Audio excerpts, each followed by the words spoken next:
So, hey, Cosmic Fam, welcome back to Astrotribe, where we are decoding the skies, sipping some celestial tea, and trying not to lose our collective minds. Happy full moon on this Wednesday, the 5th of November. How are you being today? I hope this is finding everyone well and that you are going to take some time this week for reflection and for yourself. All right, now listen.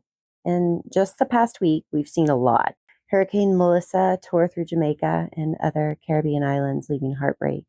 In her wake, the RSF has committed unspeakable violence in Sudan's El Fasher, and in Gaza, the ceasefire broke with Israel's bombing of yet another refugee camp. It's heavy, it's horrifying, and it's the reality that we're all just sitting through right now.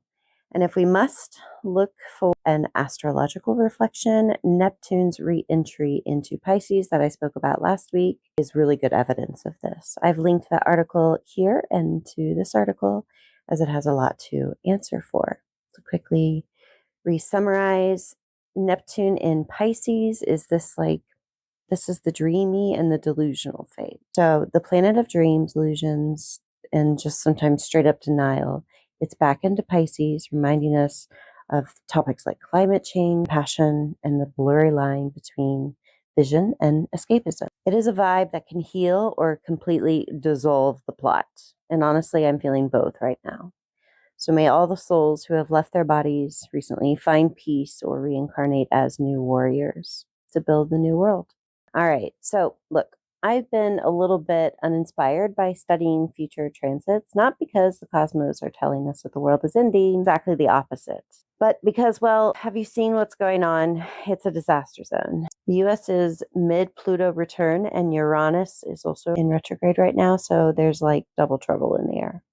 We are literally watching the American empire unravel in real time, and other governments are following suit. And honestly, any astrology that doesn't factor those two transits in is basically kind of like toxic, positive clickbait stuff. Really, astrologers really need to be kind of doomsday prepping some worst case scenarios and looking up transits, also referencing this historically, because these lessons are here to teach us what we should be doing to reform and change and build a better world ahead. So don't worry, I am coming back to review some of those themes, but for now, I'm going to refuse to feed into the doom machine any longer. And we're going to talk about some astrology for November. Let's get into this week in particular's cosmic forecast, because November is coming in a little bit loud, definitely like that hurricane we just went through. Mercury opposed Uranus. Let's see, that was October 29th. So this gave a little bit of jolt to our nervous system. And on November 4th, just yesterday at time of recording this, Mars joins the party opposing Uranus too. So that translation is like chaos, courage, and a few too many like what the actual heck moments that are going to be happening. Meanwhile, Neptune's hanging out over in the final degrees of Pisces, as we've just spoken about, turning our timelines into fever dreams. So the key is stop trying to control and surrender. Take a breather, take some time for rest this week. You're not supposed to see what is happening next. November is basically saying, sit your cosmic ass down and trust the process. It's time for some deep introspection. All right, so the emotional rehab here is these grand water trines. So the good news is mid-month brings not one, but two, and no, three grand water trines, three, which is totally rare, very healing. I mean, the babies that are being born around this time, they're going to be superhumans. And that's a big cosmic bubble bath for your emotional body. So take time this month to allow your nervous system to maintain stillness and moments of peace, solitude, rest. We have been through hell since, well, it depends on where you're living in the world. And November wants us to feel again, to rest, to retreat, to forgive ourselves for the messes we've made while trying to survive these last few months. This month's transits scream liberation, breakthroughs, burn it down energy. The cosmos is asking us to shed what's fake. Those outdated relationships, friendships, limiting beliefs, or spiritual costumes that don't fit anymore. You want to break free. But remember to pause, to feel integrated, and then to embody your learnings and change your actions. Otherwise, you'll just recreate the same chaos in a different outfit.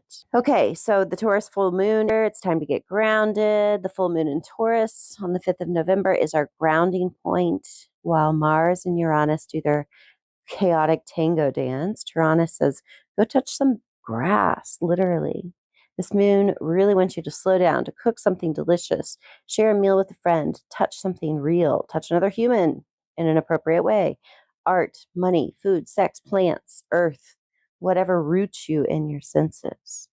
Forget the 5-year plan for now, and for a sec, just be here now. All right, let's review Venus in Scorpio. This is where love gets real and spicy. So between the 6th and the 8th of November, Venus enters Scorpio. And so, y'all, that's when things get a little bit deep and intense. This transit says you would like some intimacy, cool, but you're going to have to get naked, emotionally, spiritually, maybe even literally. It's given obsession. It's given shadow work. It's given Madonna's Truth or Dare album from the late 90s. No, early 90s, that was. Hidden dynamics might surface, but so can deep transformation. So don't just run from the depth and the scary feelings during this time. Really dive in and take time for solitude, introspection, looking inside. Okay, Uranus, Mercury, and Jupiter. So there's some plot twists coming ahead. On the 7th of November, Uranus retrograde re-enters Taurus for one last round before 2026. This is our final exam in how not to freak out about money, earth, and stability. So make your changes now in your personal life. I'm doing that real hard over here at the moment, and it's tough. And hopefully they'll stick, at least going into 2026. Then Mercury stations retrograde in Sagittarius on November 9th. Yes, that's this coming Sunday. It's time to review your beliefs, your stories, your tendency to send texts that you shouldn't. I speak to myself there. Triple check your travel plans, contracts, but also write, dream, revise, revisit, reflect. Magic is extra potent during this retrograde, so use it wisely. Jupiter is also retrograde. On November 11th, Jupiter stations retrograde in Cancer until March of 2026. So that's the next 4 months of emotional realignment. It's good for a winter exercise to really focus on an abundant amount of love towards yourself first, especially during this season of hibernation for those that are here in the Northern Hemisphere. It's not about external success. It's more about asking, does this nurture me? If not, it's time to let it go. All right, so surrender and trust. Here's the cosmic memo. November is wild, watery, and full of plot twists, so don't fight the tide. Flow with it. You don't need perfect clarity to move forward. You just need trust. The divine knows what it's doing, even when we don't. So hey, before you go, I'd love to hear from my subscribers and the tribe. Spill your comments here, because I'm trying to increase engagement across my page and my platform. And I would like to hear from you. Should I spill my cosmic reports on the 2026 astrology ahead overview? And should I do that like in a yearly pod covering the year overview, or break it down in quarterly reports? What's more digestible? Because what I've seen, let's just say repeating patterns is an understatement of next year. So we got to kind of prepare for this stoically, pragmatically, and get together, bound as a community in solidarity. Until next time, keep your hearts open, your feet on the ground, and your sage slightly damp so it doesn't catch fire from all this Mars-Uranus energy. Namaste. Blessings.